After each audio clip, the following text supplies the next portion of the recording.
Hey, everybody. Sorry. Here we are. It is Tuesday, the 22nd, 2016. This is the Promotional Malpractice Live Chat here on MMAfighting.com. How are you today? It is 2 days before Thanksgiving. It is 2 days before Turkey Day. It is 2 days before you show up to a relative's house who has no idea how to cook turkey, and you're forced to then eat their drywall that they call this bird, because they don't have any idea how to properly cook it. So that's bad, but seeing friends and family is always good. Today on the live chat, we will get to, let's see, how about BJ Penn's going to return against Yair Rodriguez? That should be fun, or as my wife would call him, Jair. We have the return of Fedor Emelianenko in February against Matt Mitrione. That'll be in Bellator. That's kind of interesting as well. We had a slew of results over the weekend, from Invicta to UFC events, Bellator as well. And, of course, CM Punk on my colleague Helwani's MMA Hour saying he's going to be back in the UFC, which makes me want to go eat the aforementioned drywall that people call turkey. Okay, best place to get your questions in, of course, is going to be on the MMA Fighting live thread, wherever this video is embedded. And, of course, you can, comments that turn green, get priority about not exclusivity. And, of course, you can also get at me on Twitter at SBN Luke Thomas, and you can use the hashtag chat rappers. All of these will work. Oh, by the way, here we go, since everyone's doubting me. Since everyone thinks that there's no such thing to these T-shirts, one Jeremy Botter, who should call himself Jeremy Hater, thinks there are no T-shirts. Here we go. Let's do this, shall we? You want to see a quick peek at what they're going to look like? A super quick peek. Here we go. Let's see. Okay. We're just trying to figure out what color we want to go with. Here is a very quick peek at them. See that? There you go. So you don't think that they're not real. They are real. And the guy who did them is a guy who designs the artwork for the labels on craft beers. He does them for both the bottles and the brewery themselves, and is an unbelievable talent, and is making these for us. So they should go on sale here before Christmas. So in your face, Jeremy Botter. There you go. All right. With that out of the way, let us get to the housekeeping notes. By the way, this is the last chance I'm going to have to talk to you before Thanksgiving. My only request, please don't drink and drive. There's Uber, there's Lyft, there's your own 2 feet. If you're going to go out, make plans. If you're going to stay in, just stay in. Just don't get behind the wheel of a car. That's the only thing I have to say about Thanksgiving, other than that trifling turkey you're going to have to just stomach through. All right. And with that out of the way, I'm sorry about moving this to Tuesday. The MMA beat will be tomorrow, but you guys know how it works.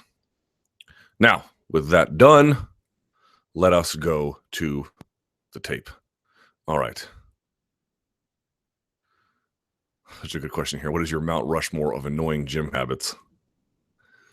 Anything that people want to put on Instagram is basically terrible, but I'll get to that a little bit later.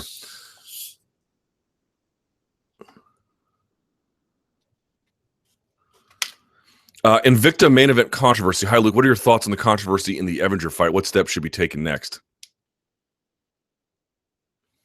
Tommy Holt said something about me? I haven't heard this. You missed me completely, New York week. I know. We'll do another one for the Albany card. It's not the same, and you know it. I know. I fucking suck. Anything else? No. This one's pretty much wrapped up. Oh, Luke Thomas is fucking yoked now. There's that. Arms like tree trunks. See you tomorrow, fight fans. That's hilarious. So I actually went over this a little bit in the Monday Morning Analyst. It's an interesting result. If you guys didn't see it, Tanya Evander was defeated. She's going to be on my radio show today, so I want to talk about this. It was in the first round against a lady by the name of Kunitskaya, I believe is her last name. Anyway, she had framed up for an armbar after being taken down. Evander takes her down immediately, moves right into side control, and Evander pushes her against the fence. And against the fence, she frames with the armbar, and she had it pretty deep, but it wasn't really extended. And in trying to beat it, Evander kind of went to her knees first and then her feet. Not sure how advisable that was, but she probably has a system by which she defeats these kinds of things, and maybe that was very comfortable for her. But in any case, here's what she did. If you guys didn't see it, it's kind of weird. She doesn't stomp on Kunitskaya's face. That's not correct. But she does step on it and then applies pressure to her face, like if you were trying to start a chainsaw or something, you would use one hand to hold it down and use the other hand to yank it back. That's what you would do, right? Or if you're trying to start a lawnmower, you would grip the handles together and then you would yank apart. That's kind of what she does. She pushes on the face and yanks it off, and the referee tells her get the foot off her face. So I dug through the unified rules. I dug through individual state commission rules. I can't find anything that says stepping on the face is incorrect. Now, obviously, stomps are illegal. We all know that under the unified rules. You can't stomp on someone. But she wasn't driving her heel. First of all, she had her knee on her jaw when she was kneeling. And then when she stood, she put her foot on her face. I suspect this is a very common thing that she does. I don't think this was the first time she had done it, and I bet it works really well for her in practice. That's not to say that would have been enough necessarily to defend the armbar, because Kunitskaya was doing a really good job of keeping her hamstrings flexed and bending over the posture of Tanya Evinger. But I tried to get in touch with Big John McCarthy. I haven't had a chance to clarify this. I can't say with definitive certainty. I need to talk to someone who, like a Big John McCarthy, just to be sure. See any evidence, and I've never heard that stepping on the face of someone is not allowed.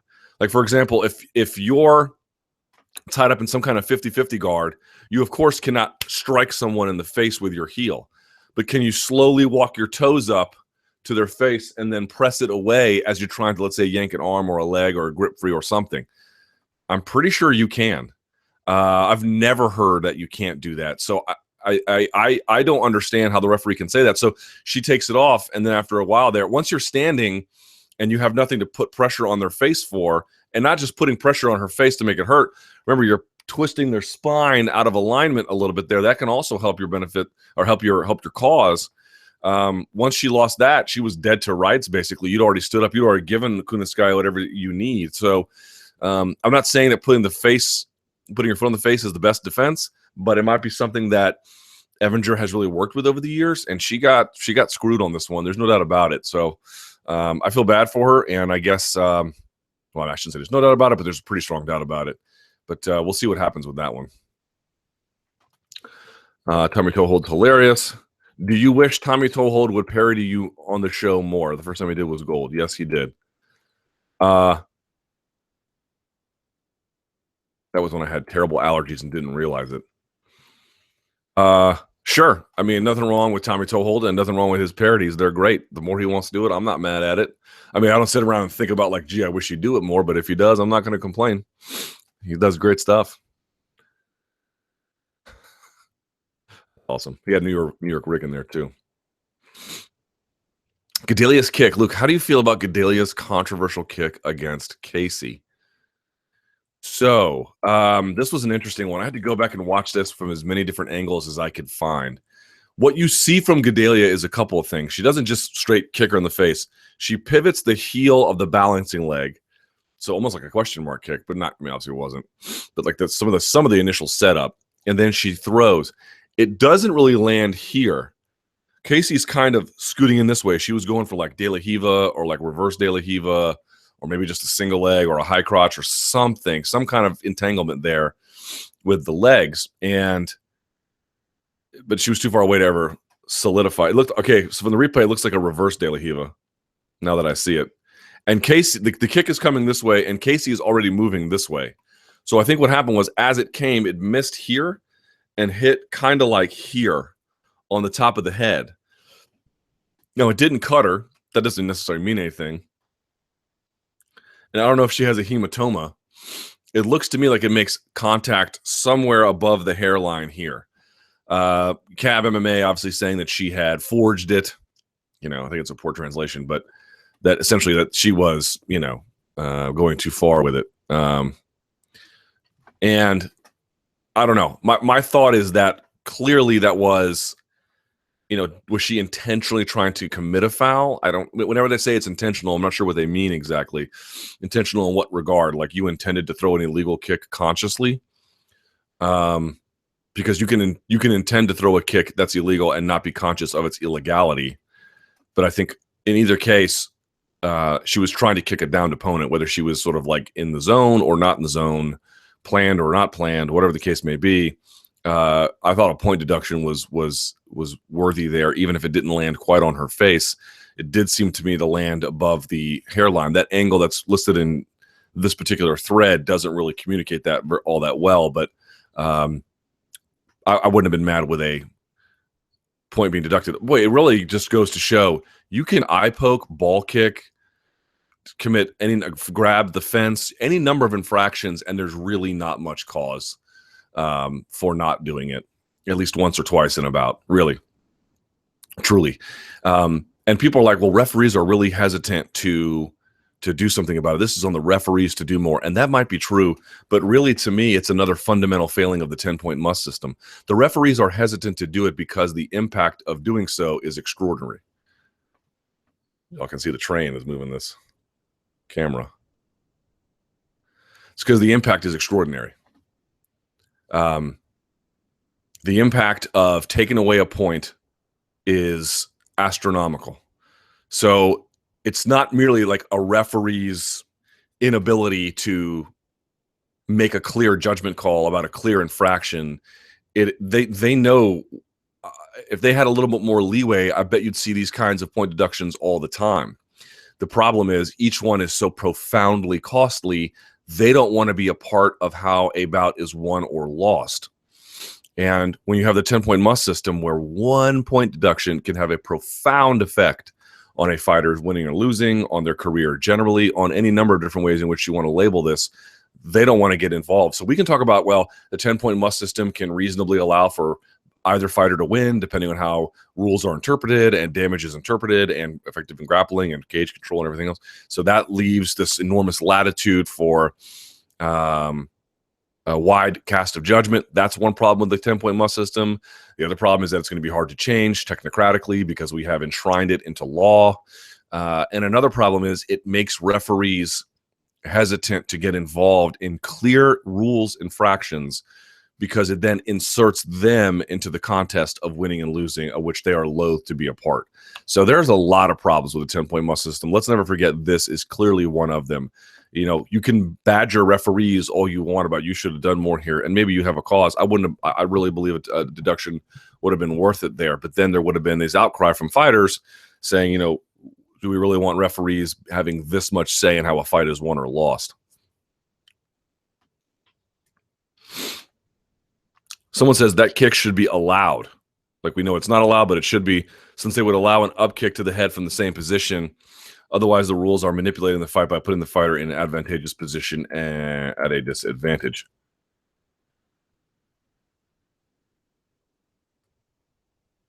Not sure how I feel about that. Today, I'm off the wagon.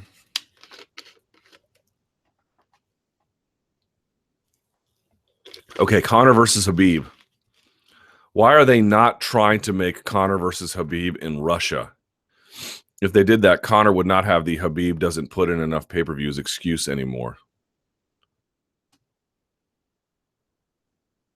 Excuse me, Khabib doesn't pull in enough pay-per-views excuse anymore.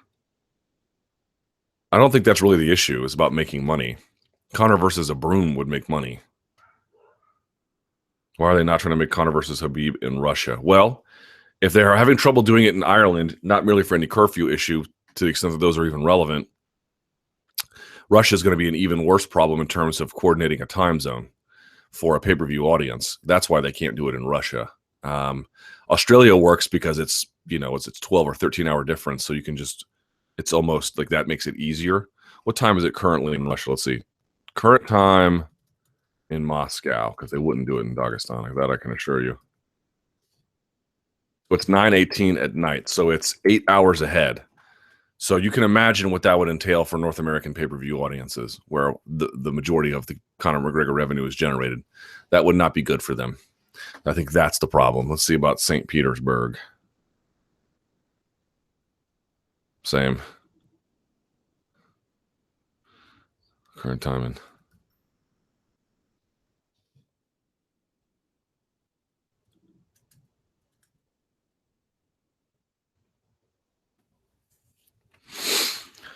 Yeah, same in Dagestan too.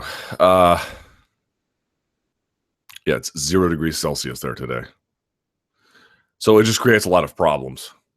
Even with 6 hours ahead, you could see they were really struggling to do that. It wouldn't exactly be clear how they could make maximized money doing that. Fight Pass, no problem. Recorded event to play on tape delay later might not necessarily make a lot of sense for pay-per-view revenue, but for like a TV product, Spike can do it, right? So they're able to put on a show in Tel Aviv, although it didn't garner necessarily a ton of interest. It just is not a great place if you're trying to generate revenue. It's just not from pay-per-view. This is why I can't wait for pay-per-view to die, because it will make title fights much more mobile. Currently, it's good for Americans. It's good for North Americans that pay-per-view is still a king. It means all the big fights have to happen here for the most part, right? You can maybe put one in Manchester. But when pay-per-view dies and it doesn't matter anymore, and digital streaming really sort of becomes a preeminent service, if in fact that is the model that will eventually emerge, but let's just say that it is, it will make title fights much more mobile. But right now they're sort of stuck on what will and won't work for these North American pay-per-view audiences, and putting a title fight that you need to draw pay-per-view revenue from in Moscow or St. Petersburg, not going to work. True or false? Let's do these. Based on how she acted, Ronda wants no part of this upcoming fight and has been forced to talk into it. I don't buy that. False. There's more chance of McGregor submitting Khabib than Khabib knocking him out. Sure. I don't think either's particularly likely, but yes. Anderson Silva will receive a title shot before he retires. False. Well, okay. I mean, are we counting like injury replacement or something? John Jones is done with light heavyweight and will come back as a heavyweight. False. John Jones will receive a title shot in his first fight back. Probably true. CM Punk's next fight will be in the UFC. God, I cannot believe that. I mean, I guess I can, right? They've got this debt they have to finance, but oh my God. And I made this point already before. Like, this is not, if you're a fan of CM Punk, you don't want him to fight in the UFC. You want him to fight his way up to the UFC. Because here he is enjoying these bright lights and these walkout and this media, and he's doing a service for the UFC. Let's be clear about that. He is, in fact, using his name to help generate, in particular case of UFC 203, revenue buys, media attention, the like. And then he goes out there and takes on a guy who are not even really sure what his level is. I mean, he's obviously a good fighter, but how good, we don't even really know. Certainly has not beaten anyone UFC caliber that we know of, and gets starched, like handled, and makes, as I articulated in the Monday Morning Analyst, despite all of his fans being quite upset about it, sorry guys, facts are facts. You want to compete in the UFC, you're going to get UFC standards put upon you. And boy, did he fall short of them. Now, certainly Baby Slice did too, but Baby Slice decided to compete in Bellator and took on a guy who was not particularly good, or at least, not good yet. Maybe he will be one day. So he gets a little bit of a break because Bellator is a clear step down for the most part from UFC. But you want to compete on UFC, and UFC main card at that. Okay. Careful what you wish for. It just doesn't make any sense. And I understand why we're doing it. Will it sell? I am so tired. I'm so sick and tired of the will it sell argument, as if this is some like defining, metric of life, as opposed to like, is this a good idea? What kind of quality will it produce? What does it really say about what we're doing? Or is it even healthy for the people that we're doing it to? Right? None of these things apparently matter as much as they should in that kind of world. I'm sick of it. If he does it again in the UFC, certainly I don't wish any harm upon him or anyone else. Someone asked me, like, don't you want to see him get knocked out? No, of course not. Why would I want to see him You're going to watch UFC. You're going to see knockouts. You're going to see submissions. You're going to see, you're going to get your dose of violence. I don't wish it upon him. I just don't want to see the UFC's standards tarnished. And everyone's like, oh, let's not protect the UFC doesn't have a good name. Let's, why we want to protect let's stop pretending something about the UFC that's not already true. And I'm thinking to myself, oh, you mean that organization that just sold for $4.2 billion that's going to have potential suitors between ESPN, Fox Sports, and NBC Universal? That one? The one that unequivocally features the best talent and the most exciting fights with the highest level of skill, that one. Yeah, sure. On occasion, more than I'm comfortable with, they often go outside of that rubric to deliver something. But just to say, well, they don't really have any standards. Oh, yes, they do. Oh, yes, they do. They will, on occasion, go outside of them for some kind of short monetary benefit.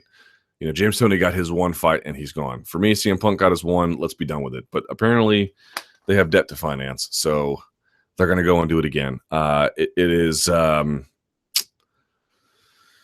travesty. It is an absolute travesty. And someone was like, "Oh, I like it because." Someone on my Facebook page said this. They're like, "I like it because it shows what real skill is all about." Folks, you don't need to eat at McDonald's to know Jose Andres is a good chef. Like, no one has to eat Chef Boyardee before they figure out Mario Batali can cook well. You don't like the one is not necessary to help the other one. I'd rather watch Iron Chef than McDonald's versus Mario Balotelli. That's just me. What am I saying? Balotelli, the soccer player? I might be getting it messed up. I'll stick to Jose Andres. Either way, Andres, if you don't like the pronunciation. Either way, you don't need it. Like, it doesn't. I'd rather watch Iron Chef Bobby Flay versus Iron Chef Garces than in this taste test we gave fans a Whopper and then Bobby Flay's filet mignon to see which one they liked better. You know, that Whopper was great, but I didn't really appreciate the filet mignon until I had the Whopper first. Okay. I'm a black belt. No, I'm not. Barbas voted for Trump. That's why he hasn't been on the chat recently. No, he hasn't been on the chat recently because he chewed up my socks and my biking glove, and I'm pissed at him. He's downstairs right now, probably making sad faces. Bendo Chandler scorecard. Luke, how did you score the Chandler Bendo fight? Now, I wasn't scoring in real time, but my basic presumption is the following. If you wanted to give rounds 2 and 5, especially 5, of course, 5 you have to give to Bendo, I think. 2 is debatable, which you can give it to him, but I don't see how you don't give him rounds 1, 3, and 4 to Michael Chandler. And if you want to give a round 1 at 10-8, not sure I would, but I wouldn't object to it too much. In other words, this is a case where I don't see how you can give 3 rounds to Ben Henderson. I really don't. I really, really don't see that. I don't understand that at all. Arguably, you could give 4 rounds to Michael Chandler, if not at a minimum 3, and even of those 4. So it could go 4 rounds to Chandler, 1 being 10-8, all the way down to just 3 rounds, 10-9 for Chandler. But that, to me, seems like the acceptable range. I don't understand how you can give a 3rd or even a 4th. How do you give the 4th round or 1st round? I mean, 2nd round close, 3rd round less close. I don't get it. I don't get it at all. On a scale of 1 to 10, how would you grade it? Grade the fight? People were calling it like an instant classic. I mean, if it's 4 rounds to 1, it's not much of an instant classic. It wasn't like it was 2-2 heading into the 5th. It was like 4-1 or 3-1 heading into the 5th. And then Henderson clearly won the 5th. 7 or an 8. I thought it was a good fight. But I didn't feel like, if people were like, this was like Lawler Condit. No, wasn't that good. I mean, I hope I'm not hating too hard. I did like it, but I had Chandler on the show yesterday. And I asked him the same thing, and he was like, I don't know how you score that. I mean, of course, they're always going to say that, but he even said, like, when they announced that it was a split decision, like, so-and-so for Chandler, so-and-so for Henderson, he was like, oh, my God. I got a split decision coming up against Benson Henderson. I'm about to lose this title. And then, of course, he didn't. But he was certainly worried about it. But I will say this about Benson Henderson. Like, he did lose that fight, but he looked good for the most part. I mean, he was getting wrecked in the 1st round, but he ended strong. The only thing he said that I thought Chandler made a good point was, like, 2 things. One, Benson Henderson. We talked about Tony Ferguson wearing damage. Man, Benson Henderson. We need to start considering this. We need to start considering who wears damage well. And we need to think about it a lot more closely, especially in fights against guys who are highly offensive, like a Michael Chandler, because he just doesn't show damage, man. His eyes never swell up. He never gets a fat lip. He never has these major lacerations. Nothing, man. Nothing. It's crazy how he's able to do that. He doesn't bruise easily. And then you got a guy like Michael Chandler who his face looks mangled by the time a fight is over, even if he's winning. he wears damage poorly. We need to start thinking about that, I think, as a consideration in, if the fight gets tight, is this factor in play? And I think for Benson Henderson, it's routinely in play. That's one thing. The other thing is, and he mentioned this, he was like, when the fight was over, this is Michael Chandler. He said, like, when the fight was over, he was done. He was absolutely done. He didn't have another ounce of energy to give. He had just finished the wind sprints with as much push as he could possibly give them. And then Benson Henderson, it was over, and he was still full of energy. And he was like, if you had that energy, why didn't you use it? Now, I know Benson Henderson was trying to find the right offensive opportunity. It's not just about expending energy per se, but, if these fights are close and you can do a little bit more, maybe do a little bit more. But, man, Benson Henderson, he's hard to hurt. He's hard to choke. And even if you land on him, his face doesn't show it. I think this has been we've often talked about what is it about his style that makes judges lean his way. Maybe that's not the relevant consideration. Maybe the relevant consideration is it's not his style. It's that it doesn't look like he's ever hit. It's crazy. Combat Jiu-Jitsu. I saw your interview with Eddie Bravo the other day, and I was curious what your thoughts are on the concept of combat jiu-jitsu, like he plans to use during the EBI super matches.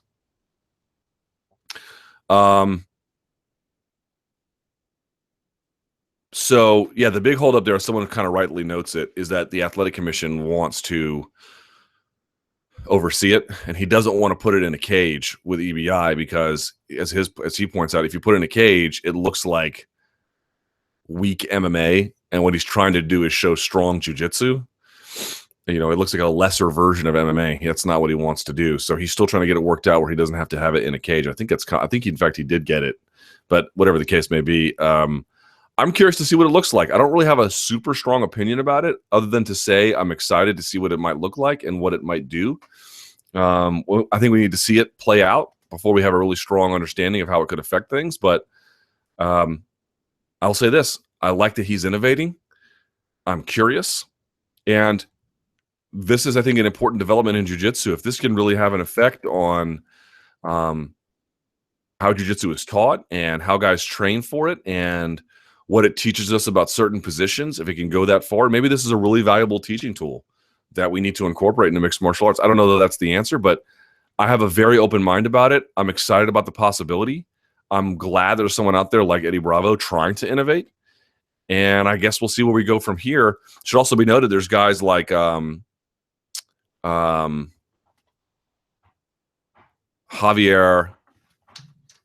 My wife is chopping something. Let's see. Javier Vasquez. He's got a combat jiu-jitsu system as well, where even with the gi or without the gi, where it involves strikes or understanding positions where strikes are involved, either from pros or from amateurs, just ways you can be hit, how to avoid it. He's got a whole teaching system as well, and I'm sure he's not alone. I'm sure there's other ones as well. In other words, I think that there's this latent, quiet, dormant industry of guys who are good at jiu-jitsu, who have thought conceptually about how strikes could and can be involved. And it's different from MMA because you're forcing guys to grapple with each other. I don't know, in EBI system, can you win via strikes? If a guy is just not responding and you're pounding on him, I don't know how that would work. So I think there's some things you have to iron out, but I'm hopeful for it. I'm hopeful for what it could mean and how it could change things and what it could do for jiu-jitsu. I really believe that jiu-jitsu is really great. I feel like these guys who are doing it today are better than the previous generation, but I also believe that there is just a lot missing in terms of its value and applicability for mixed martial arts. If you're not studying Barambolos and you want to compete at the highest level, you're going to get snatched up real quick, and I feel like the kind of thing that Habib Nurmagomedov does, which of course is not jiu-jitsu per se, but grappling. He trains with Vieira at AKA, by the way, Leo Vieira. I feel like that's more the future: teaching takedowns, rides, passing, positional control, incorporating strikes throughout. These police holds where you're compromising someone's balance and contorting them. I feel like that's more the future than let's do a meow reverse De La Hiva, let's invert off of our shoulders underneath and then take the back, and then try some bow and arrow choke or whatever the case may be. Like, obviously you can't without a gi, or mostly can't without a gi, but you know what I mean? Like that kind of approach to the game. It just feels like you knew if I could strike you that this would be irrelevant. And obviously there's a value in jiu-jitsu that doesn't involve strikes, but I would like to see jiu-jitsu.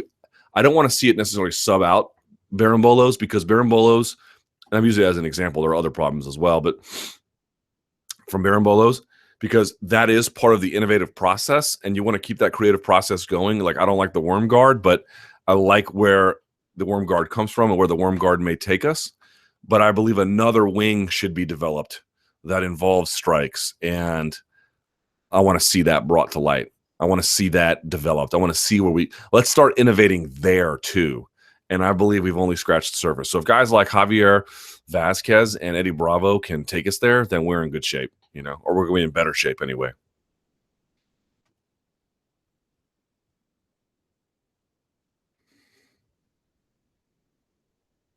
Someone says, BJJ is supposed to be about combat in the first place. The sport version has taken over, though.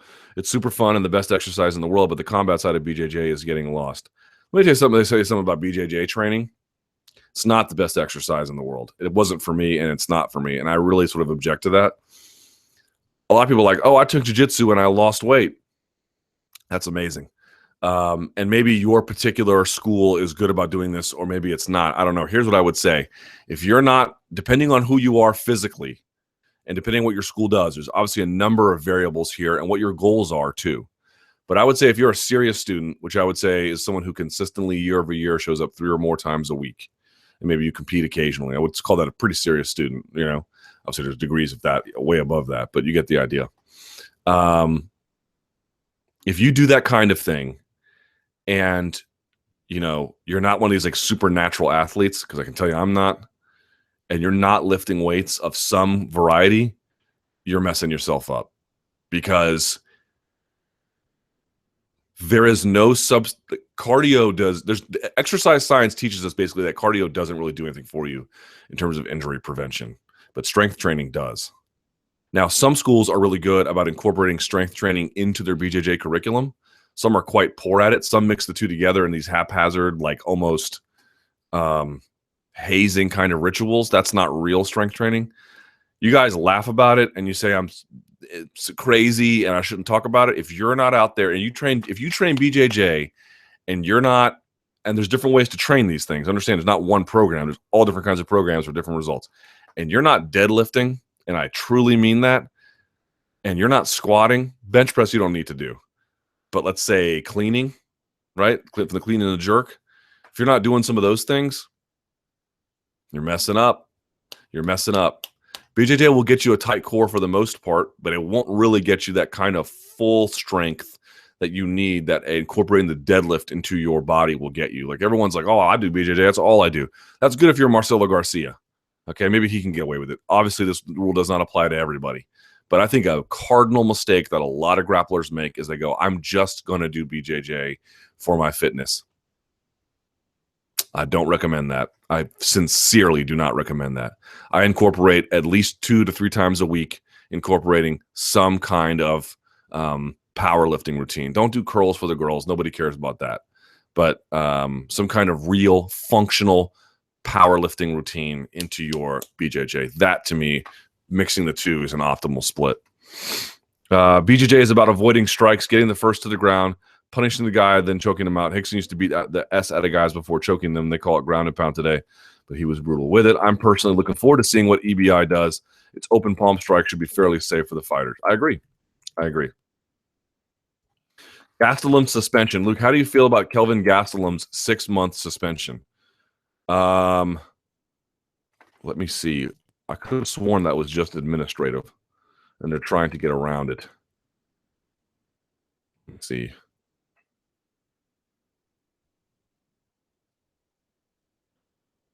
See, my boy Mark Ramundi reported on this, right? New York State Athletic Commission has administratively suspended Gastelum for 6 months because he did not attend the weigh-ins November 11th before UFC 205. Gastelum was supposed to face Donald Cerrone. An administrative suspension is different from a typical suspension in that it does not have to be reciprocated by other jurisdictions. So Gastelum is definitely unable to compete in New York over the next 6 months, but other commissions can allow him to fight. Gastelum has not been suspended by the Association of Boxing Commissions, according to the database, blah, blah, blah, blah, blah. So I don't know that it necessarily means anything for not showing up to the weigh-in. I'm of two minds of it. Look, if these guys were told you have to do it or you're going to get this suspension and they just blew it off, then, you know, it's hard to have a great deal of sympathy. But another part of me feels like this commission, like a lot of commissions, are absolutely heavy-handed because they have to have a show of force. They got to let you know who the boss is. And they're just doing this, you know, as to poke them in the eye. But if it's an administrative suspension and the other commissions don't feel the need to reciprocate it, then ultimately I don't really care all that much, you know. This question was emailed to me, so I put it here for you guys to take a look at, and you got 12 recs, so it's a lot.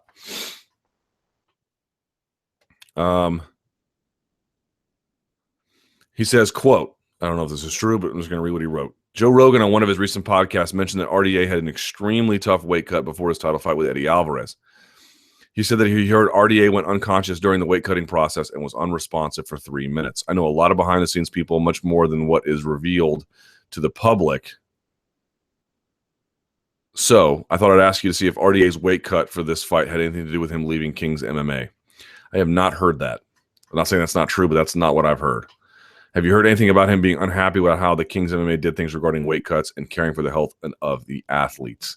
RDA has been very quiet about this. I think they've spoken a little bit about this off the record, but on the record, I can't get anyone to say that. But I think it's a fair suspicion.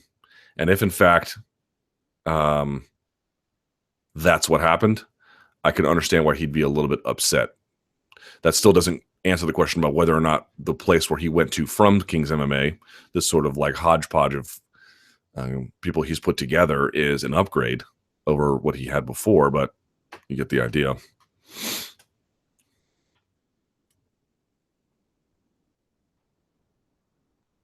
Rashad Evans, Luke, do you think Sugar will ever fight again? Yes.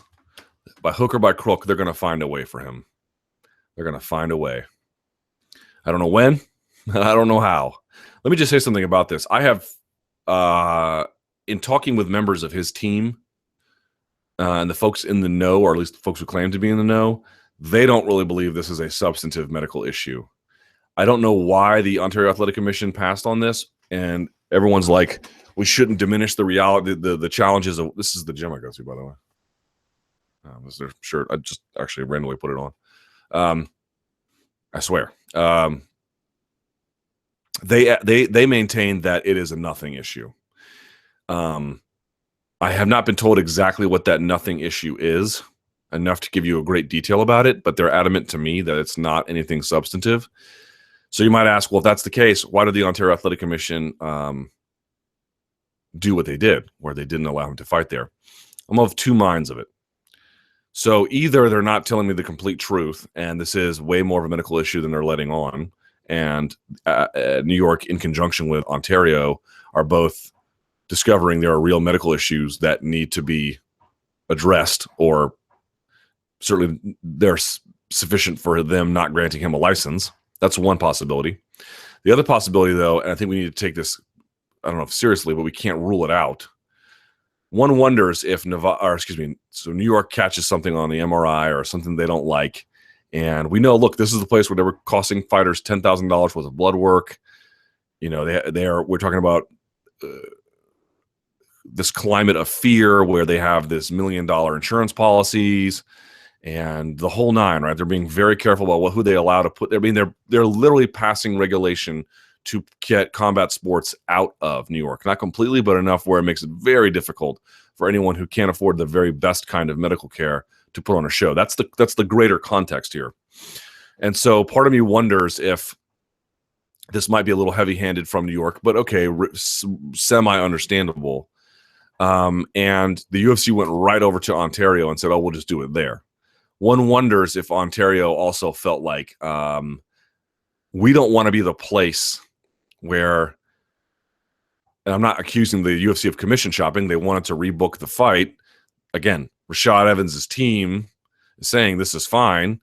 You know, they're trying to make a fight. That card needs it. Like, I have no problem with them moving that fight. I don't consider this the same thing as New York saying to Margarito, we're not going to make this fight here in New York. And that was the old New York, not even the new New York. And that was the one that had no problems. And then they go to Texas, and Texas is like, yeah, no problem. That's commission shopping. This to me didn't feel like commission shopping, at least not nearly to the same extent.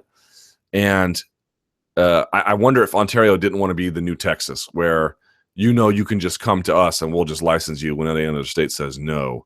I don't know that to be the case. I am not asserting that to be the case. All I'm simply saying is everyone is like, this must be a serious medical issue. And in fact, it very well may. We lack certain information. All I can tell you is his team does not believe it to be one. You saw Rashad Evans on Twitter saying, I'm telling you, I'm not gonna retire. I'm fine. We'll see if that's ultimately true. But all I'm saying is do not discount the possibility that optics play a role here, that the commission in Ontario in any other circumstance probably would allow this, but in this one, coming out of New York and being rejected, they don't want to be the place where promoters go when they can't get licensed elsewhere for health and safety reasons. Even if that's not really what's happening here, you know. What's happening here is that maybe what's happening here is that New York went overboard, and they were like, okay, well, we'll just move it to a place that has a normal, healthy standard. And they were like, we'll see. We'll have to just wait. Fedor at Bellator. What are your thoughts on Fedor signing with Bellator? His fight with Mitrione, which I believe is a dangerous one. His potential upcoming matchups. Granted, Chael beats Tito, and Fedor wins. It wouldn't surprise me if Chael would jump in to fight him. Either which way, Bellator is looking a lot more interesting now, huh? This is a super interesting one because I saw a lot of fans being like, I don't really care about Fedor. And I believe them and I don't believe them. So on the one hand, I absolutely do believe them that, look, Fedor used to be must-see TV, right? When he was when he was fighting Brett Rogers, man, I remember that was a big deal, man. When he made his way over to Strikeforce out of Affliction and stuff, when he beat Arlovsky, that was a big deal. If you were any kind of an MMA fan, you had to be there for that, you know. Now he's not. You know, fighting Matt Mitrione is not must-see TV. However, I think a lot of the fans who are saying, well, this is, you know, who cares about Fedor? To your point, Luke, he's not must-see TV anymore. Yeah, maybe he's not must-see TV, but he's definitely would watch if I could TV. Right? He is definitely not the ratings juggernaut he once was. He is definitely not the fighter he once was. He just isn't the attraction he once was. But like Kimbo Slice, who had 1,000 second lives in mixed martial arts, Fedor Emelianenko is going to have 1,000 second lives too. If Kimbo Slice can have 1 million of them, so can Fedor. And I think he'll do great ratings on Spike. I actually think it's a pretty competitive fight because Matt Mitrione, I'm sure, wants to win this fight, but he's not going to go in there thinking, okay, I got to take this guy down. I got to pass his guard. I got to work from half guard. I got to make sure I get this underhook. I got to work on my elbows. Like, he's probably just going to go there and be like, look, I definitely want to win this fight, but I'm going to win this fight by slugging it out with him because that's the way I want to win this. And if it means that I lose, then it means that I lose. Like, there's an acceptance that losing is a component here. Not that they want that to happen, but they're willing to take it to compete a certain way. I mean, I can't speak for Matt Mitrione, but that's my hunch. So I think it'll be actually a pretty exciting fight for however long it lasts. And Mitrione, I think, stands a pretty good chance, right? If Fabio Maldonado can win, I don't see why Matt Mitrione couldn't. Who, you know, I mean, they're different fighters, but Mitrione's still infinitely better than Fabio Maldonado. Although Fabio Maldonado obviously takes a tremendous shot. So it all depends in terms of that. But I ultimately believe that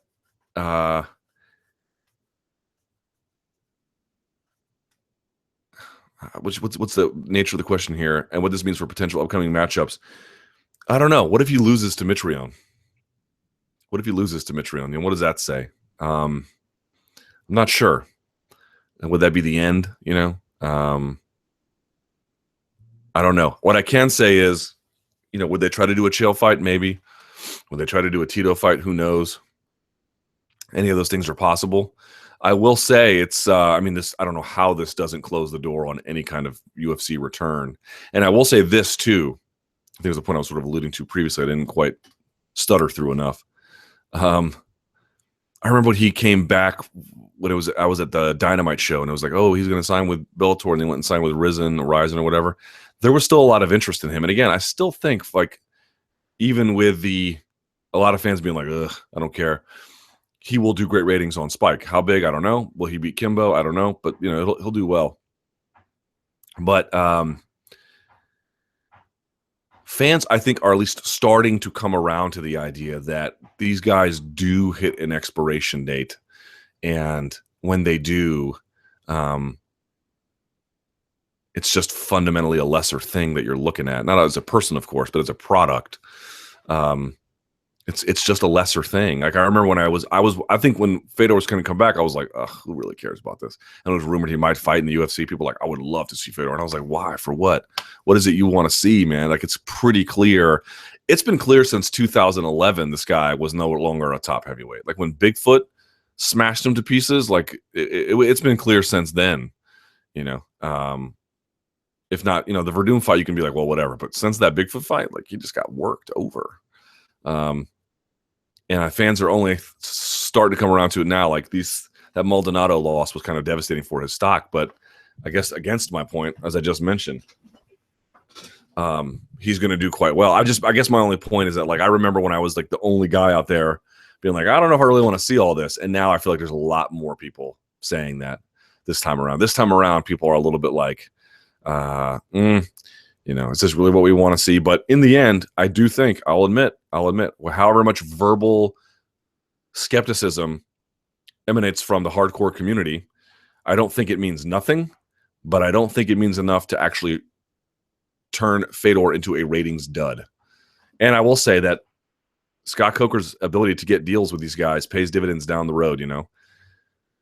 It's sort of funny that, like, the UFC is the place that has fighter insurance and ultimately, on average, higher income and is generally, you know, a better chance of getting your name known, right? There's a lot of reasons why you would want to sign with UFC over Bellator, but Scott himself has this reputation, less Bellator, but certainly Scott himself has this reputation as a fighter's promoter.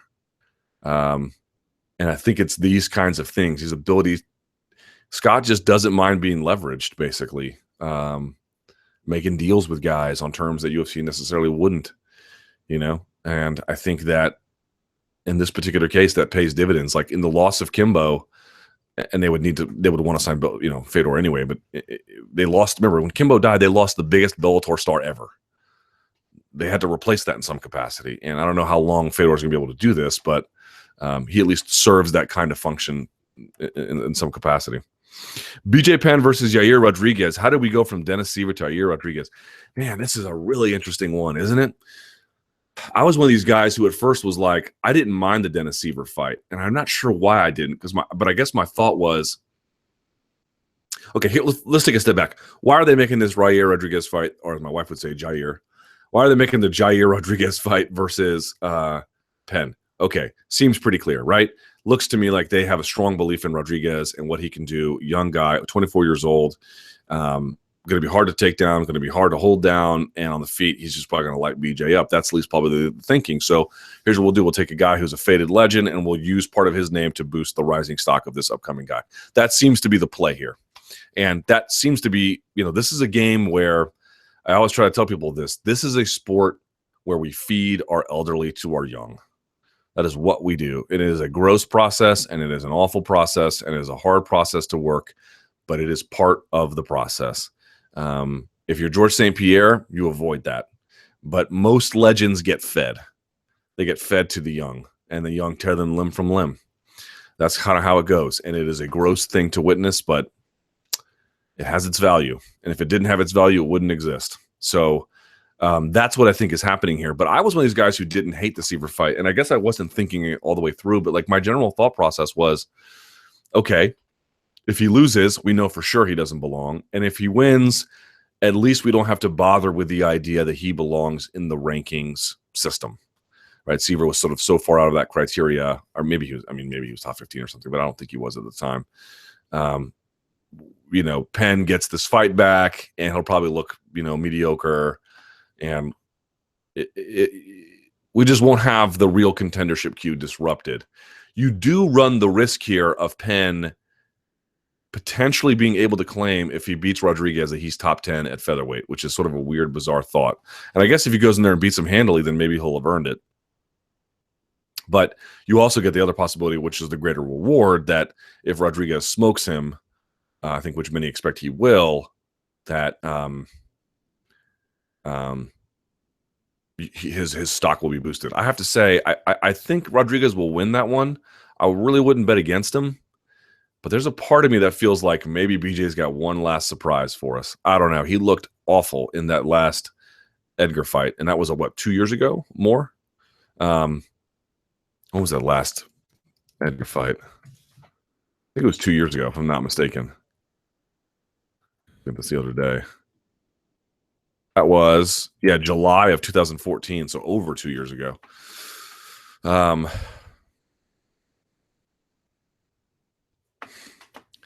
you imagine if he wins? It would be madness. Madness. BJ Penn, top 10 featherweight at 37 years old. Tries to go for another title shot. I don't think he'd get it, but you get the idea. But we'll see. I mean, he just looked so languid and confused in his last performance that perhaps this is not the most relevant consideration. Penn versus Sanchez 2. Why aren't they making that fight? Because Diego doesn't want to go down to 145 anymore. He told me that. Luke, I know you are not interested in what the Ultimate Fighter show has to offer, but if you're not watching season 24, you are missing out. I started out watching it, and I just naturally stopped, although it is recording on the DVR. I would like to hear you guys talk about the fighters on that show sometime, especially Eric Shelton. He is a right-handed, 125-pound McGregor-type fighter. He is doing very well on the show, and I would say somebody to watch closely. Okay, I'll let that stand. I don't have much of a comment on it. I can't speak. I haven't seen a whole lot of them to really give you an accurate comment, but there you go. Someone says, speaking of a McGregor-type fighter, what are your thoughts on McGregor's style versus Cruz's? In Conor's first 7 fights before the Diaz fight, he took 118 strikes and had 1 decision. In Cruz's 7 fights from Benavidez to WEC 42 through Mizugaki, he took 238 strikes and had 1 finish. Some people say that Cruz has the best style, but in the same number of fights, he took almost twice as much damage. Your thoughts? Well, the question would also be how much fighting time was involved. It wouldn't be 7 fights. How much time was in 7 fights versus time in the other 7 fights? He probably took a lot more because his go a lot of the distance. So let's see. Benavidez, WEC 42. So let's see. Let's do a little napkin math, shall we? Dominic Cruz. So from WEC 42, he had Brian Bowles that went 2 full rounds. Then he had Benavidez that went 5 rounds. Then he had Jorgensen that went 5 rounds. Then he went Faber that went 5 rounds. Then he had Demetrius Johnson that went 5 rounds. Then he had Mizugaki that went 1 round. Then he had Dillashaw that went 5 rounds. And then he had Faber that went 5 rounds. Now let's look at Conor McGregor. It's a lot of rounds. Let's see. Conor McGregor. In the last 7 fights, right? Is that what we're looking at? Conor's first 7 fights before the Diaz fight. All right. Before the Diaz fight. Well, I mean, these didn't take place in the UFC, but let's just look at his UFC fights. His last 7. So 2 rounds, 5 rounds, 2 rounds, 1 round, 2 rounds, 2 rounds, 1 round. He's only had 1 3-round fight. He's had 1 5-round fight, both of which he won. So he's just having less time in the cage. In fact, let's go to Fight Metric. Let's do, let's see. Conor McGregor. Let's see old Connie. So strikes absorbed per minute, 4.5.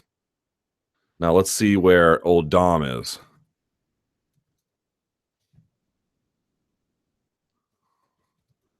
Shall we? I'm going to Cruz, whatever this is worth. Strikes absorbed per minute, 2.9. So according to Fight Metric, if we're actually going per minute, he takes less than half of what Conor takes.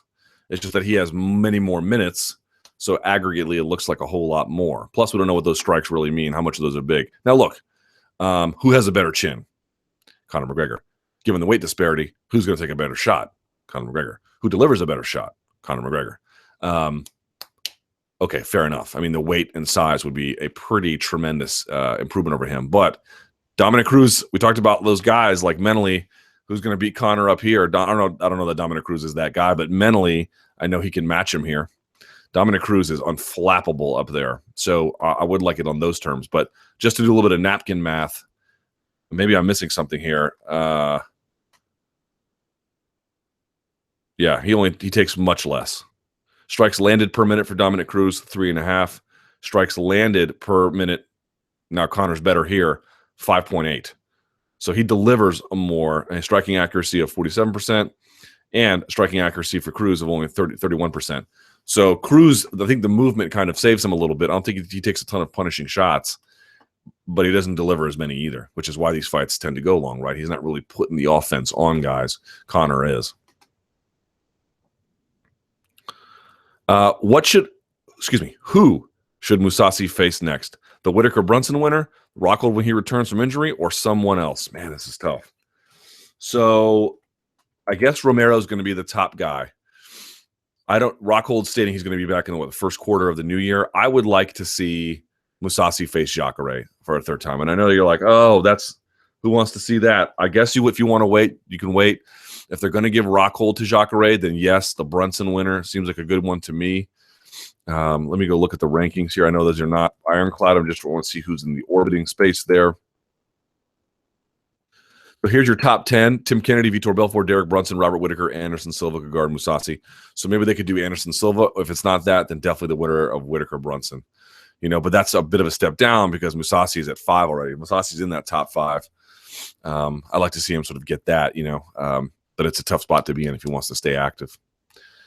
Or Tim Kennedy, if they can't get the Rashad Evans fight to happen, I'd be in favor of that too. We'll see. How would you rate Chandler's chances of capturing UFC gold?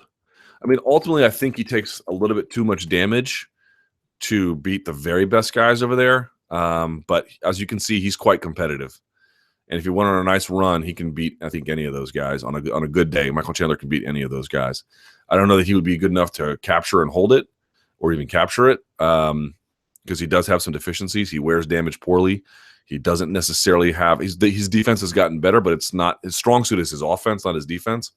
But he can wrestle his ass off, and he's strong as an ox, and he throws with not reckless abandon, but he throws with authority, and he puts the pedal to the metal. He burns all of his energy through the course of that fight, which is why a lot of fighters like him. But he's good, man. He's good. I hope folks finally realize that after the Benson Henderson win, because as I said before, this was not the Benson who showed up against Koreshkov, and this was not the Benson who showed up against Patricio Freire. This is a guy who looked tremendous, especially in that 5th round. He was putting it on Michael Chandler a little bit there. So it seems to me like he thrives off of an action fighter, Benson Henderson. Like, to get Benson Henderson to be who he is, he needs an action fighter. If you're patient and careful with your offense, he sort of is too, and in a lesser way. But if you get a guy who goes up there and, like Michael Chandler, puts the foot to the old gas pedal, you can get something kind of special out of Benson Henderson. He seems to thrive off that effect. Wasn't enough in this particular case, but Michael Chandler can fight his ass off. He's very, very good. And of course, now that he beat Benson Henderson, what does everyone want to say? I wish there was USADA and Bellator. Right. The guy can't win unless he's on steroids, right? Right.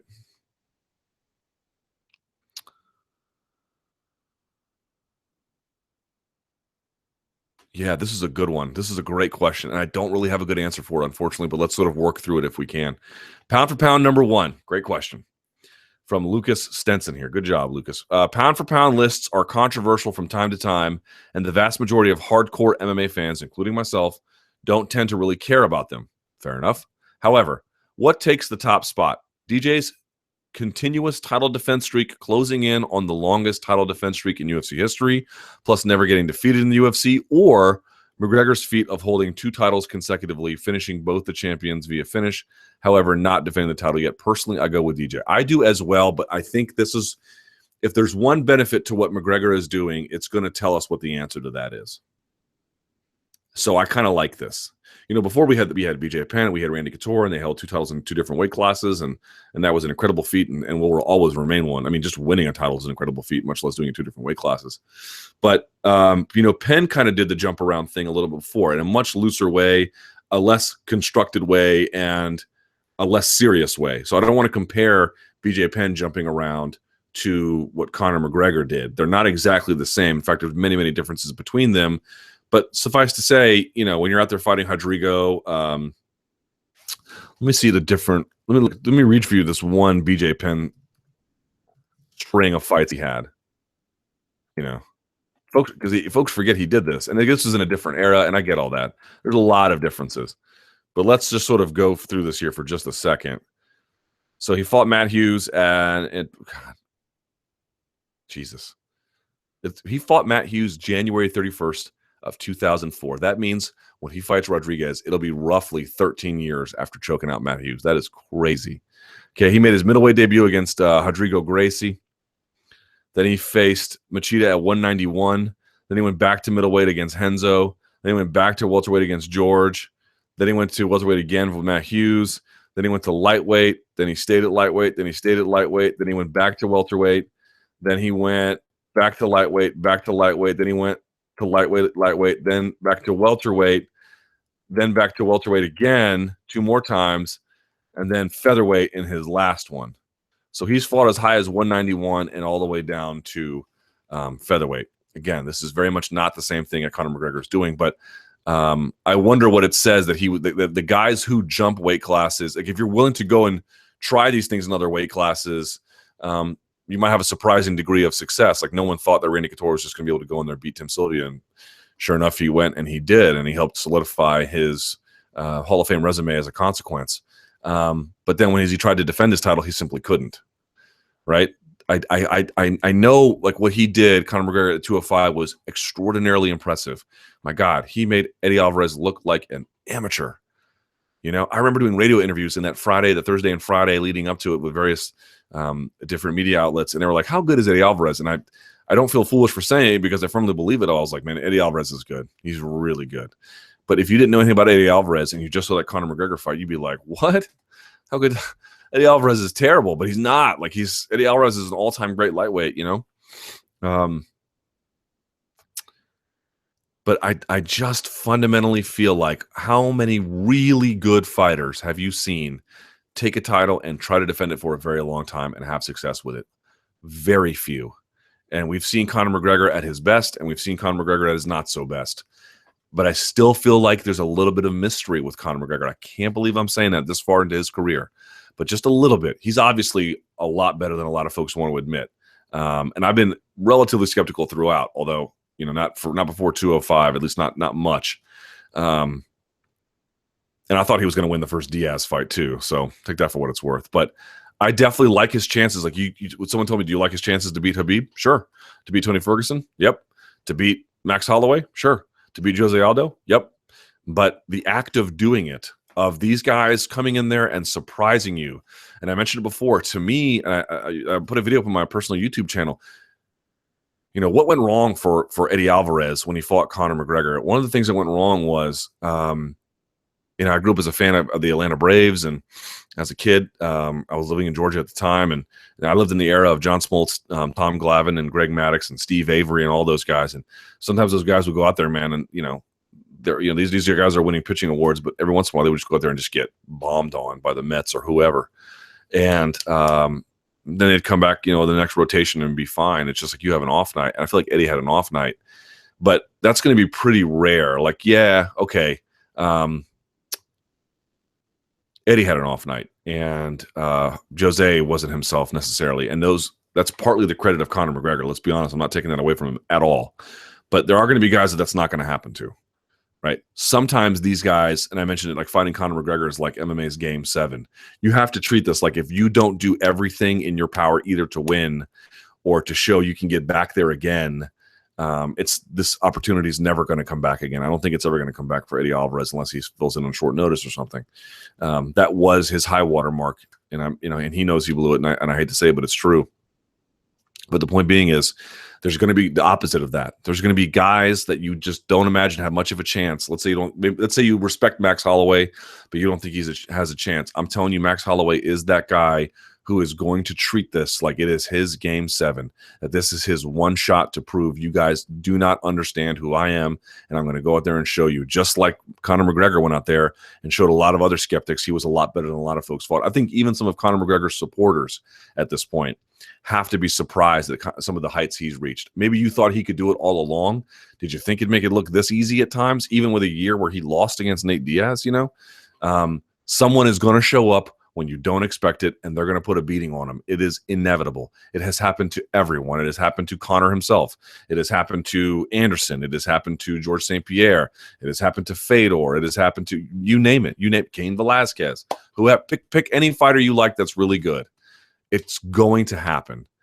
I'm not saying it's going to happen that Conor will lose inevitably, although I think he'll lose at least one more time in his career, if not more, which is fine. Everyone does. I'm just sort of trying to say, I think taking that belt and saying, you next, you next, you next, that's hard, man. That is very, very hard, because one of those guys is going to show up in ways that you did not expect. They're going to do things you didn't expect. They're going to be someone you didn't expect, and there's going to be a result you didn't expect. And trying to be the guy where that doesn't happen, where you can stop all that from happening, man, that's tough. That's tough. So we're going to find out. Maybe that's wrong. Maybe it is what Conor McGregor's doing, where he's showing he can just be successful in all these different ways and these new models that we didn't appreciate. And if that's the case, then we have to really reshape our thinking about things. And maybe he deserves to be top pound for pound if that's the case. But we need to see that first. I need to see him get out there and start defending this title to go back to 145. If that's a goal of his, to defend that belt. And until such time, I don't know that I have enough evidence to challenge the claim that defending that belt over and over again there's anything harder than that. Texans versus Raiders and the refs. Luke, did you watch Monday Night Football game last night? No, I didn't watch that game. Why would I watch Texans versus Raiders? Tell you what I did watch. I watched my man Kirk Cousins throw for 375 yards on Sunday Night Football all over the Green Bay Packers. Ooh-wee. Yes, I did see that. Hashtag you like that. If so, how did you feel about the officiating? I'm not a conspiracy theorist, but that whole game felt fishy from the refereeing perspective. Don't know. Didn't watch. Let's see. Good question. Let me clarify here for just a second. Someone says, I was watching the podcast. I think they meant last week.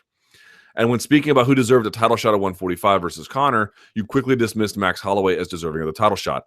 I want to fully understand if you felt that way because of the current state of the division or because you do not think he's actually deserving the title shot. Much more the former, not the latter. If they gave him one, I really wouldn't complain. But here's the problem. You've got Jose Aldo, who, while inactive, is the interim champion, and Max Holloway has a fight against Anthony Pettis, which is a tough challenge. But let's assume for just a second that Holloway gets through that Pettis fight. Let's say he knocks Pettis out in the second round or something amazing, right? Where would that put him? To me, that would put him in a position where if they gave him a title shot, even over Aldo, who's dormant and will only fight, McGregor, I wouldn't be upset with that at all, to be honest. The guy who's active, who wants to get after it, who had, he didn't necessarily have a strong showing against McGregor the first time, but he didn't look like hopelessly outmatched. And I know McGregor had an injury through the fight, a devastating one, which is a credit to how awesome McGregor is. But I'm just saying this is a different Max Holloway. I think we can all agree. Maybe you don't think it's different enough to matter in the end, but it's a different one. And this is the whole part about cleaning out a division. You don't have to beat the guy just once. If a guy's good enough, you'll see him again because he'll come right back through. He'll beat all the other contenders all the way back up again. And that's what Max Holloway is on the verge of doing. So, no, it's not that I don't think Max Holloway is a talented guy who wouldn't be deserving, especially if he gets by Pettis. I just feel like the current situation where he has this fight in front of him that he has to win, and you've got a literal interim champion there, it doesn't make a lot of sense necessarily to give that guy a title shot at this juncture. But, I think a fight that needs to happen is Max Holloway versus Conor McGregor too. Now, if he doesn't have interest in going back to featherweight, okay, no problem. But if featherweight is this thing that he wants, this belt he wants to hold on to, if it's just decoration, then okay, who cares? But if it's not decoration, and he really means it, if he really wants to defend it, I don't care if you're a Conor McGregor fan, if you're not a Conor McGregor fan, how do you not want to see Max Holloway versus Conor McGregor too? Max Holloway is hard to hurt. He is hard to hit now, and he makes adjustments all the time in fights. Not sure how you don't like that. Not sure how you don't like that. A guy who can make adjustments in fights, we have talked about a lot. That is a scary, scary guy. Not so much in I'll bludgeon you Derek Lewis style, but in like, I've got your number. I just need just enough time to figure it out. To me, that's a very compelling fight, and especially if he gets by Pettis. And if he doesn't get by Pettis, okay, then he's got his own troubles. But if he does, look out. Good question. MVP's performance or lack thereof. Luke, how did you feel about Michael Page's performance on Saturday? Just a bad style matchup, bad day at the office, or something else? Look, maybe he didn't feel like himself. I don't know. But I really object to that whole idea that, it's my opponent's fault. Look, if your opponent is doing something like Caleb Starnes versus Nate Quarry, where he's literally running away, and I can't move my arms through. You guys remember this? Where you put your hand in front of your face and like you do that thing where it was like, oh, if your hand's bigger than your face, you have cancer, and they hit you in the face. But not even that one. But like where you put your arm through. Let's see if I can do it. My arms are too big. I can't quite reach, but you get the idea. I feel like infinite edge intensity. Anyway, if they're running from you, if they're truly avoiding the fight to the point where a referee could warn them or take a point, okay, fine, right? I understand that. And it's true, Fernando Gonzalez wasn't necessarily throwing a lot. But Fernando Gonzalez was standing in front of him for large portions of that fight. There was room to hit him there. Can you imagine someone like Conor McGregor being like, the fight was bad because of him, and it was a stand-up affair, not like one where he got taken to the ground and just held down or something? Can you imagine that? I mean, forget the melee that would ensue. Just the notion, like so you can't even fathom that. You can't even fathom that because it's ludicrous. Like if Fernando was running from you and wasn't in front of you or was just trying to lay on you or press you against the cage, fine. He was standing right in front of him for huge portions of that fight. No, he wasn't all that active. Okay, some blame can be assigned to Fernando Gonzalez. Fair enough. Not much. Not much. That really, the onus there falls on both those guys, but it falls much more on MVP, especially since he's the better fighter and he had opportunities to strike a guy who wasn't doing a ton of movement. So no, I don't really buy that. I mean, I buy it a little bit, but not much. If this guy's going to be a next level talents can't say things like that unless the guy truly was egregious. And I don't think Fernando Gonzalez was. All right, it is 2:15. Let us go to the Twitter machine. I don't know how many we have today, but let's see. Your argument about Conor's greatness makes Jones's run even greater. He's had an amazing run for the most part, right? I'm not sure how true that is, but we'll see. True or false, 24-year-old Kevin Lee will fight for the UFC 155 title one day. He might, man. I thought that fight, well, if you ask me what was the best fight over the weekend in terms of two guys matching up, now one guy got overwhelmed in the end. Maybe you think the 5-round fight between Chandler and Benson's the answer. Maybe it is. But if it's not or maybe it is, but number 1A, or if that's 1A, Chandler Benson's 1A, 1B is, in my judgment, is going to be Kevin Lee versus Magomed Mustafayev. I love that fight, and I love how Kevin Lee took damage and worked through it and just showed who the superior grappler was. I just have so many nice things to say about Kevin Lee after that fight. He fell a little short against Leonardo Santos. He admitted to me, Kevin Lee did, that he just didn't take him seriously. He thought he was going to go in and just box him up. Not that he didn't train, but like he just didn't think on the feet he had anything for him, and he paid for it, and he knows he paid for it. And his rebound performance, I think, was okay, but this to me showed he is getting better and better and better. Kevin Lee had a very strong performance against a guy who is a brutal striker. And he just showed technically on the floor, you have nothing for me, and overwhelmed him in the end. I was very impressed by Kevin Lee. So big shots to Kevin Lee. Let's see. There's the Detroit superstar. What's the Motown Phenom, right? Have you seen Ward versus Kovalev yet? If so, who do you think won? I have not. I still have not seen it yet. I've been busy, man. For BJ's safety, if he fights again, his hands were in an awkward position last fight, and he was like a Duracell bunny. You're asking me like a question. I don't know if the answer to that. Someone says, here is the people who deserve Here are the people who deserve a title shot from Conor in order. This is this person talking, not me. Khabib, Jose, Tony, Nate. Holloway needs to wait his turn. I don't know how on earth you can think Nate deserves a title shot. Love Nate. He doesn't deserve anything.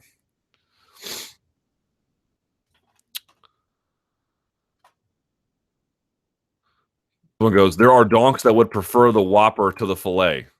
Right, but we don't have to. We can just ignore them because they're donks. How much drama goes on behind the scenes in MMA that media members like you know about but can't release? Tons. Let me tell you something. You could have,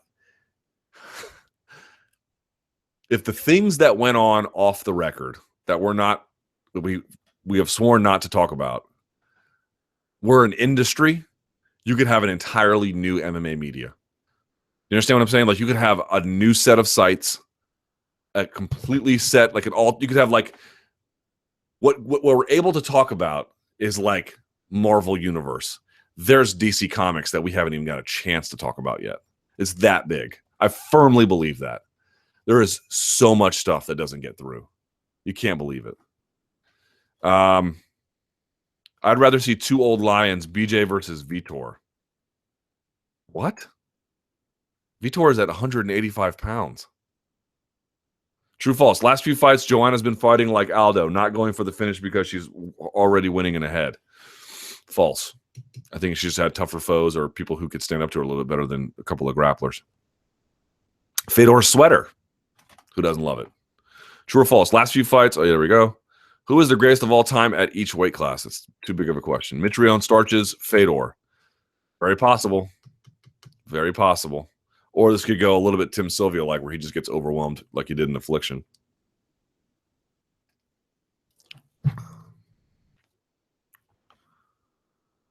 How long before WME drives the hardcore fans from coming to their top events because increased ticket prices? Not anytime soon, but it's something to keep in mind as we go forward. Especially if, like, there's like, they're continuing to book the CM Punks of the world on UFC shows, on big UFC shows. Do you agree with Khabib that the UFC is protecting Conor from certain fighters? No. If Rumble loses, does he move to heavyweight? Possibly.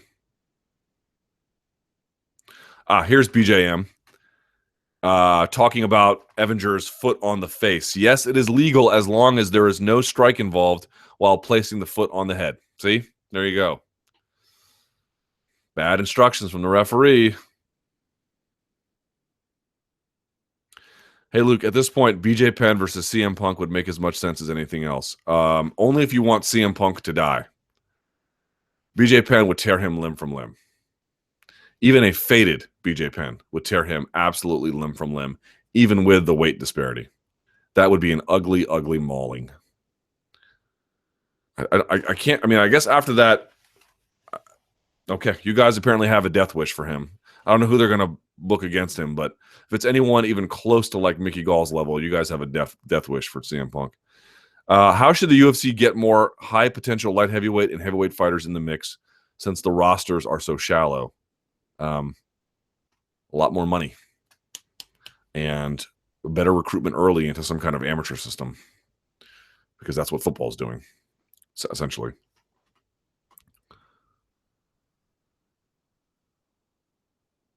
What's your Mount Rushmore of annoying gym habits? Okay, number one, curling in the squat rack. Number two, using a belt when you don't need it. Like guys who have, I saw a guy on a pec deck machine the other day. Pec deck is where you sit down back against the wall and you bring your hands together. First of all, you should always do it one-handed, never with two hands, but neither here nor there. He had a belt on. I was like, dude, what is it you think your belt is doing for you exactly? Do you know what a belt is for? Do you guys know what a belt is for? A belt is for, in conjunction with your breathing, although Chris Duffin might challenge us a little bit, but partly what you're doing is you're giving your abdominal wall something to brace against. That's what that's for. That's for heavy lifting, squats, deadlifts, that kind of thing. It's not for a pec deck machine, so that'd be another one. Guys who grunt loudly is another one. People who don't re-rack their weights with their dumbbells is another one. Guys who walk around naked in the locker room for way too long is another one. Trying to think of the stuff I hate. I mostly just tune people out, to be honest. Yeah, just the guys who wear equipment they don't need, you know. Oh, got to be the guys who the quarter squat gang. Okay, either you hit parallel or you hit below parallel, right? Your waistline needs to be lower than your knee line or at level with it. Not above, gang. Not above. Okay, so there you go. There's my Mount Rushmore. Wouldn't it have been a wise move from Diaz to fight Habib Tony, helping Conor and picking him ahead of the rest? No. He's in a better position now, even after the loss, because there's people thinking he's deserving because he's 1-1 with McGregor. So fighting those guys who I don't think he could beat either of them. All respect to Coach Kavanaugh. I don't agree with that at all. Maybe with Tony given the style matchup, but Habib would be a nightmare matchup for him. So no, I don't agree with that at all. Would Mark Hunt be so adamant that the cheaters forfeit their purses to their opponents if they didn't make $2.5 million? I asked his lawyer this, and her basic answer was, well, this was the straw that broke the camel's back. But certainly one can't help but wonder why he wasn't more adamant about this early in his career, especially for a guy who fought in Japan for all that time, knowing full well all those guys were probably juiced to the gills.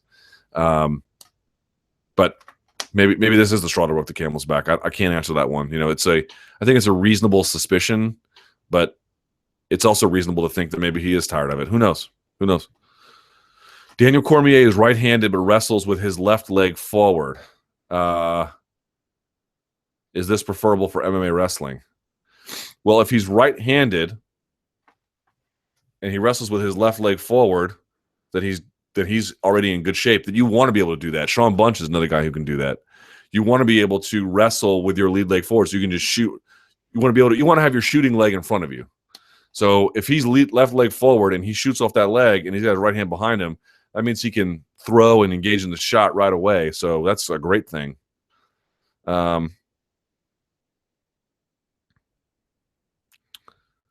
Why do the UFC keep flip-flopping the caliber of fighter for BJ's return? Needs a tune-up fight. Yeah, before it was like Dennis Seaver.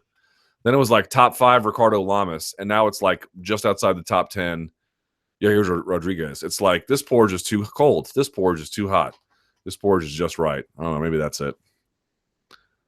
What's up with Don Cerrone's eye? Everyone told me that he's doing it for some thing he's shooting for Netflix. Indefensible scorecards like the one for Bendo. If commissions won't take action, should promoters ban states using those people? Well, considering this took place in California, good luck with that. GSP at a Bellator event, clever negotiation tactic or real possibility? Give your thoughts. Nope, he was cornering Francis Carmont. I will say, though, that picture of him with Fedor and Rory and Scott Coker was something else, right? You've got Scott Coker, a guy who'd love to poach top UFC talent, next to top UFC talent that he, depending on your perspective, poached. Next to the guy that the UFC could never sign, the best fighter to never fight in the UFC, next to the guy who just declared himself a free agent. Interesting picture. Lyoto suspension, bogus? What, in your opinion, is keeping fighters from unionizing? Ignorance, apathy, cowardice? What percentage of each? I'd say largely ignorance and some apathy and a little bit of cowardice, but mostly just ignorance on what to do. We'll see what happens with the Professional Fighters Association. Just a couple more of these. True or false? Conor will host SNL and more celebs like Demi Lovato will fight in the UFC in 2017. You know what? Sure. True. Do you think Lawler will ever regain his title again? And if so, why? No, I don't. I was thinking about this today. I really believe that Lawler versus Condit took a major piece out of both of those guys. I don't think they were the same ever again. Look what happened to him. So Condit loses that fight barely, takes this semi-hiatus, comes back and gets absolutely wrecked by Demi and Maia. Wasn't even close. Now, partly that's understandable. Maybe that doesn't tell you a whole lot, but the fact that he got barely touched and had a bad reaction to it, sort of was alarming to him. And then you had Robbie Lawler, who after that fight came back and fought Tyron Woodley and lost his title quickly. I don't think either guy was ever the same after that, unfortunately. And that's the consequence of these wars. And there are wars no more serious than that one, and more devastating than that one. We love them for what they're willing to sacrifice on the altar of athletic glory, but there's a cost to be paid.